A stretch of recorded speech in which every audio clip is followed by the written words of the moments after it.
ಒಡನಾಟ ತಿಳ್ಕೊಂಡ್ ಬಳಕ ಅವ್ರದ್ದು ಜೊತೆ ನಾವು ಹೆಂಗ್ ಜೊತೆಗೆ ಕಲ್ಕೊಂಡ್ ಬಂದೇವಲ್ಲ, ಪ್ರತಿಯೊಂದು ವಿಷಯ ತಿಳ್ಕೊಂಡ್ ಬಂದಿವಿ. ಅಂದ್ರ ಮಾತನಾಡುವುದು ಹೆಂಗ, ಅಂದ್ರ ಮೊದಲ್ ನಮ್ ವಿಡಿಯೋ ಮುಂದ್ ಹೆಂಗ್ ಕೂಡ್ಬೇಕ್ ಅನ್ನೋದೇ ಗೊತ್ತಿರ್ಲಿಲ್ಲ. ಅಂದ್ರೆ ಬೇಸಿಕ್ ಹಿಡಿದು ಸರ್ ಕಲ್ಸಿದ್ರು. ವಿಡಿಯೋದ ಮುಂದೆ ಹೆಂಗ್ ಕೂಡ್ಬೇಕು, ಹಿಂದ್ ಬ್ಯಾಕ್ ಗ್ರೌಂಡ್ ಯಾವ ತರ ಇರ್ಬೇಕು, ಅಂದ್ರೆ ಪ್ರತಿಯೊಂದನ್ನು ಮಕ್ಕಳಿಗೆ ಹೆಂಗ್ ಚಿಕ್ಕ ಮಕ್ಕಳಿಗೆ ಯಾವ ತರ ತಾಯಿ ಆದವಳು ಯಾವ ತರ ಆ ಬೆಳವಣಿಗೆ ಪೋಷಣೆ ಮಾಡ್ತಾಳಲ್ಲ ಆ ತರ ಸರ್ ನಮ್ಮನ್ನು ಪೋಷಿಸ್ತಾರ ಪ್ರತಿಯೊಂದು ಹಂತದಲ್ಲಿ ಅಂತ ಹೇಳಕ್ ಇಷ್ಟಪಡ್ತೀನಿ.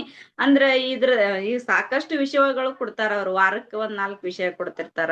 ಅದ್ರ ಬಗ್ಗೆ ಮಾತನಾಡೋದು, ನಮ್ಗ್ ಏನೇನ್ ಅನಸ್ತದ, ನಾವ್ ಏನ್ ತಿಳ್ಕೊಂಡೇವ್, ಏನ್ ಕಲಿಬೇಕಾಗ್ಯದ ಅಂದ್ರ ಪ್ರತಿಯೊಂದು ಒಂದು ಎಲ್ಲಾ ಹೇಳ್ತಾರ. ನಾವು ಹೇಳುದು ನಮ್ಗೆ ತಿದ್ದಿ ಮತ್ ಹೇಳ್ತಾರ ಸರ್. ಅದು ತುಂಬಾ ಖುಷಿ ಅನಸ್ತಿರ್ತದ.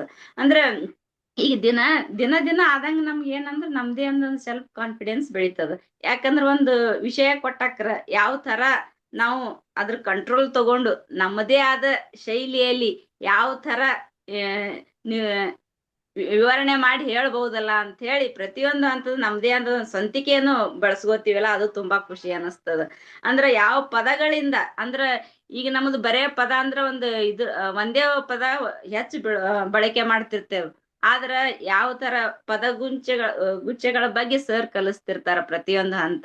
ಅಂದ್ರೆ ಬಣ್ಣದ ಪದ ಇರ್ಬೇಕು, ಅಂದ್ರೆ ಪ್ರತಿಯೊಂದು ಯಾವ ಸಂದರ್ಭದಾಗ ಯಾವ ರೀತಿ ಮಾತಾಡ್ಬೇಕು ಅನ್ನೋದು ಒಂದು ನಮ್ಗೆ ಇದು ಇರ್ಬೇಕು, ಶೈಲಿ ಗೊತ್ತಾಗ್ಬೇಕು, ಆ ಪದಗಳ ಶೈಲಿ.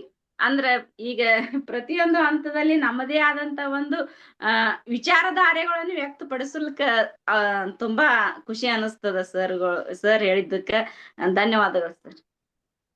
ಓಕೆ, ನೇತ್ರ ತುಂಬಾ ಚೆನ್ನಾಗಿ ಮಾತಾಡಿದ್ರಿ. All the best you.